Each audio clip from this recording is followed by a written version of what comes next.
Шығарманың оқиғасы 19 ғасырда қазақ даласында болған тарихи шындықтарға негізделген.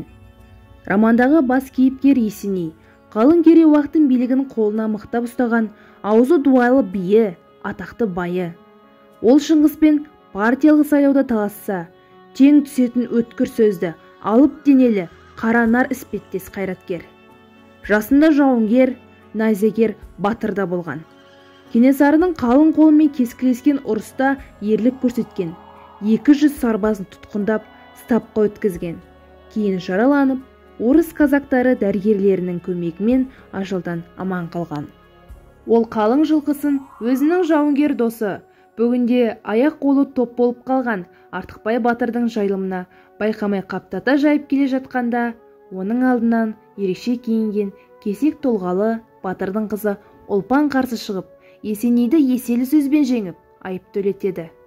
Ол бұдан 13 жыл бұрынғы әкесі Артықбай батырдың үйінде Есенейден намаз оқып отырғанда еркелеп мойнына асылып, «Мен түйеге мініп кеттім, әке, сен үйде қалдың» деп маза бермейтін қара қыз. Бүгінде аңшы, құсбегі, жылқышы болып, ат құлағында ойнап өскен батыр қыз.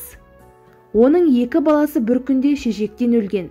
Бүгінде 50-ден асып, ел ағасы болған еңсегей бойлы Есеней бір балаға зар болып жүріп, өзінен 40 жас кіші қара торы өткір қыз Ұлпанға ғашық болады. Ұлпанды екінші әйелдікке алады.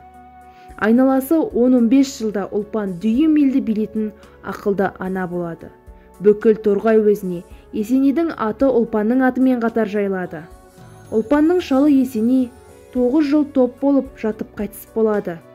Одан қалған жалғыз қызы Біжікенді Ұлпан Торсан деген пысық жігітке үйлендіріп, қолына күшік күйеу етіп енгізіп алады. Ол Есенейден қалған мал-мүлікті пайдаланып, ағайын туғандарымен араздасып, Ұлпанды отырса опақ, тұрса сопақ етеді. Қорлыққа шыдай алмаған ер мінезді Ұлпан, маған көрсеткен қорлығың өз басыңа келсін деп, қарғап бір түнде у-шу бөледі. Ел анасы болған Ұлпанның қарғысына ұшыраған Торсанның үлкен ұлы Шоқан болыс әкесінің зұлымдығына шыдай алмай, өзіне өзі пышақ салып өледі. 1920 жылы кеңес үкіметі кезінде Торсан өліп, балалары қаңғып кете барады да, Торсанның жаңырағы шайқалып ортасына түседі. Ұлпан өлгеннен кейін 75 жыл болған нағашы атасы Сырым батырға әнші, күйші, домбырашы, палуан, атбегі адамдарын ертіп, сыр бойына айғыр, үйір жылқы айдап бара жатқан азат тұтып асын бергізеді. Осы астан кейін 25 жыл өткенде Орынбор Ташкент темір жолы салынған кезде Ұлпан ас берген көл жағасынан өткен темір жол станциясының атын Ұлпан атайды.